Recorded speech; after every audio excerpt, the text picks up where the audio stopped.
আমরা অনেকেই জানি অনেকেই জানি না, সে পরিচয়টি হচ্ছে সাধে ভরা রসমঞ্জিরির ঘ্রাণ, চরাঞ্চলের ভুট্টা মরিচ গাইবান্ধার প্রাণ।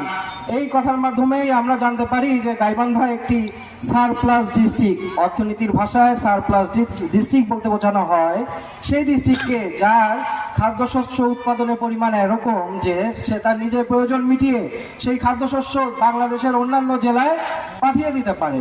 কিন্তু তারপরেও আমরা দেখি আমাদের এলাকায় এত অবহেলিত এবং মানুষের ভাগ্যের কোনো পরিবর্তন নাই। কেন?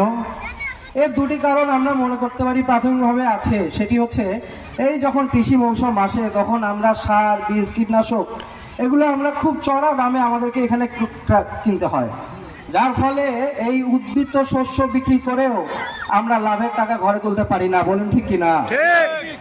আমাদের বাংলাদেশ জামাতে ইসলামীর আমির ডাক্তার শফিকুর রহমান তার পলাশবাড়ির জনসভায় বলেছেন তিনি ইনশাআল্লাহ আল্লাহর সাহায্যে এবং বাংলাদেশের জনগণের সমর্থনে যদি বাংলাদেশ জামাতে ইসলামী